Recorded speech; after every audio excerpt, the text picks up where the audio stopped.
भगवान बाबा हनुमानजी को प्रणाम, महानत्यागी बाबा जुमदेवजी को प्रणाम। परमात्मा एक। माझा अनुभव, जीवन जगणे झाले दुभर असा होता कुटुंबावर भूतबाधेचा आघात। परमात्मा एक मार्गात झाली आमच्या जीवनाची नवप्रभात। माझे नाव प्रणाल धनराजजी ठवकर आहे। आज मी माझा अनुभव या अनुभव मालिकेत माझा प्रथम अनुभव मार्गात येण्याचे कारण सादर करीत आहे। आमचे 5 सदस्यांचे एक लहान कुटुंब होते। आई वडील, मोठी ताई, लहान ताई आणि मी। माझे वडील दारूच्या आहारी गेले होते। सकाळ, दुपार, संध्याकाळ दारू पीत होते। काही दिवसांनी माझ्या मोठ्या ताईची प्रकृती बिघडली। अनेक डॉक्टरी उपचार केले, परंतु आराम काही लागला नाही। डॉक्टर कोचर, डॉक्टर झवर यांच्याकडे नेले असता ते म्हणाले की मुलीला काहीही झालेले नाही, तर आम्ही घरी परत आलो। मोठ्या ताईला बाहेरची भूतबाधा लागलेली होती, त्यामुळे ती रुमायची आणि घरातून बाहेर पळून जायची। ती घरात जेवण करीत नव्हती आणि दुसऱ्यांच्या घरी जाऊन जेवण करायची, कारण हा भूतबाधेचा प्रकार होता। नंतर एका वैद्यांकडून आम्ही घर बांधून घेतले, त्यामुळे ती घरी येण्यास नकार द्यायची। काही काळानंतर तिची अवस्था ठीक झालेली दिसत होती, पण पुन्हा तीच परिस्थिती समोर आली। आमच्या घराजवळ एक दत्ताचे मंदिर आहे। ताईला तेथे नेले, तेथे ती रुमायला लागली आणि म्हणाली, कुटुंबातील 2 व्यक्ती जातील। तेव्हा आमचे कुटुंब खूप हलाखीचे जीवन जगत होते। डॉक्टरी उपचारावर 50,000 रुपये खर्च झाले। काहीच आराम मिळत नव्हता। नंतर आम्ही एका सेवकाच्या घरून तीर्थ बनवून आणले आणि ताईला दिले।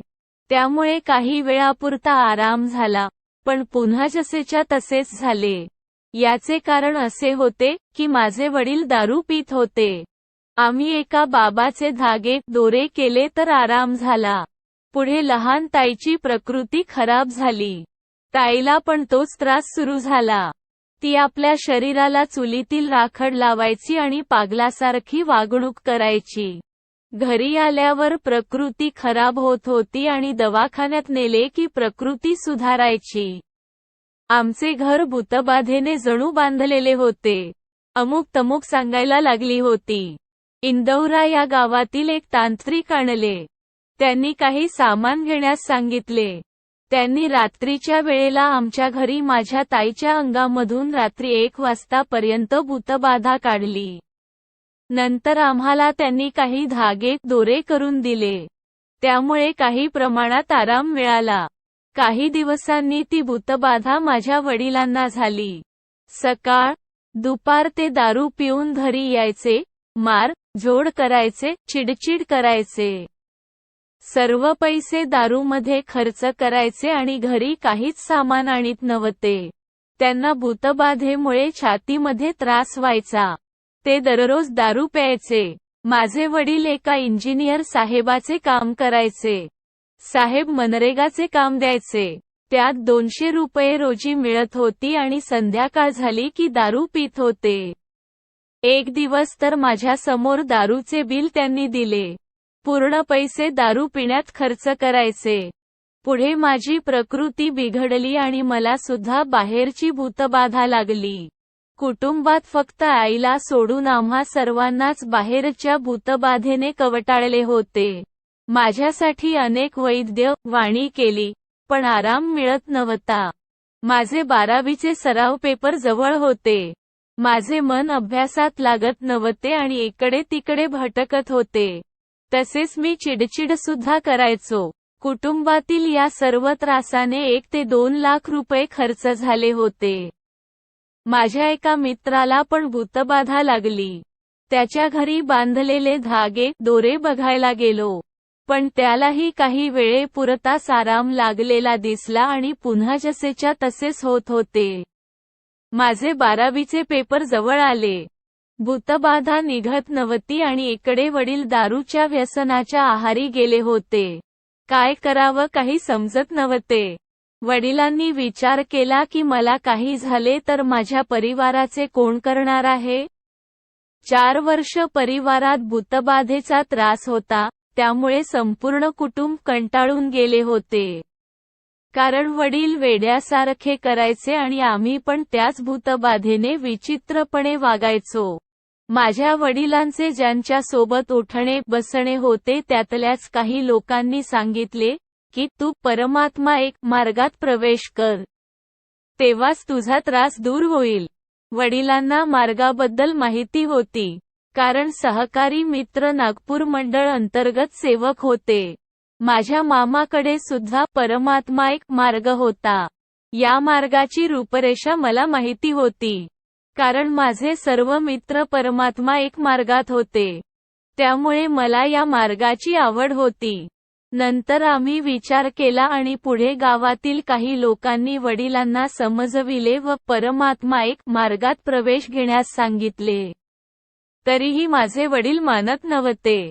ते म्हणायचे, की आपण 10 दिवसांनी मार्गामध्ये प्रवेश करू. 10 दिवसानंतर सुद्धा वडील नाहीच म्हणाले. एक दिवस मी करकापूरला एका भक्ताकडे गेलो होतो. तर मला फोन आला की, आपण मार्गात प्रवेश करीत आहोत तर तू घरी ये. ते शब्द ऐकताच मला खूप बरं वाटले आणि मी घरी परत आलो. मार्गदर्शक श्री अशोकजी सेलोकर काकाजी मु. करडी यांच्या निवासस्थानी आम्ही 2015 साली सहकुटुंब गेलो. त्यांनी आम्हाला मार्गाविषयी माहिती दिली. ज्यांचा कोणी नाही त्यांचा भगवंत आहे आणि शेवटपर्यंत म्हणजे परमात्मा एक मार्गच आहे. त्यांनी आमचे दुःख ऐकून घेतले आणि आम्हाला मार्गाची रूपरेषा सांगितली. तेव्हा आम्हाला धीर मिळाला, की आमचे दुःख नक्की दूर होईल. मार्गदर्शकांनी सांगितल्याप्रमाणे आम्ही आमच्या घराची साफसफाई केली. त्यामध्ये 2 सेवकांनी आमची मदत केली. नंतर आम्ही 3 दिवसांचे साधे कार्य केले. त्या 3 दिवसांच्या कार्यात आमच्या घरी पूर्णपणे आराम मिळाला आणि कुटुंबातील सर्व व्यक्तींवरील भूतबाधा पूर्णतः दूर पळाली. मार्गात आल्यावर 1 रुपया सुद्धा डॉक्टरांना दिला नाही. नंतर आम्हाला 3, 7, 11, 21 याप्रमाणे साधे कार्य मिळत गेले आणि आमची बिकट असलेली आर्थिक परिस्थिती पूर्णतः सुधारली.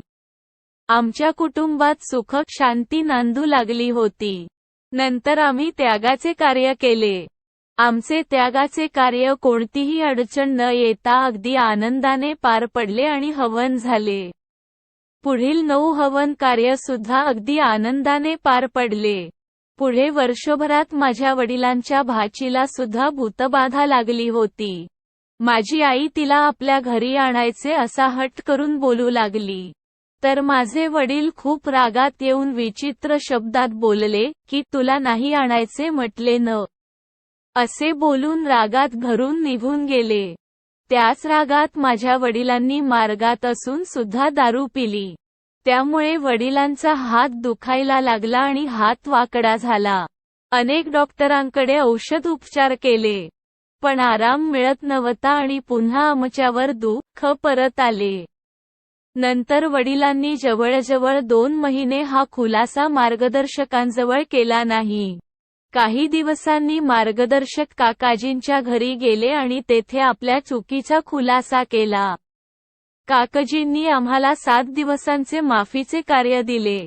2 महिने जो हात वाकडा झालेला होता आणि कुठलाही डॉक्टरी उपचार करून सुद्धा ठीक होत नव्हता, तो हात 7 दिवसांच्या माफीच्या कार्यात आपोआप ठीक झाला आणि वडिलांना आराम मिळाला. आमच्यावर आलेले सर्व दुःख पुन्हा दूर झाले. आज आमची घर गृहस्थी उंचावली आहे. परमेश्वरी कृपेने आमच्या घरी सुख नांदू लागले आणि कुटुंबात पैसा येऊ लागला. माझे शिक्षण आता सुरू आहे आणि सर्व काही आनंदित आणि सुखी समाधानी आहेत.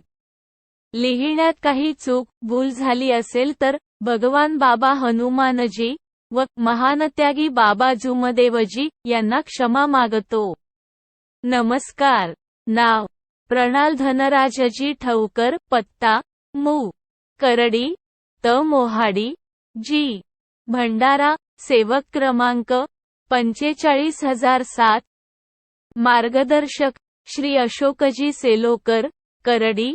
परमपूज्य परमात्मा एक सेवक मंडळ वर्धमान नगर, नागपूर. सर्वांना माझा नमस्कार.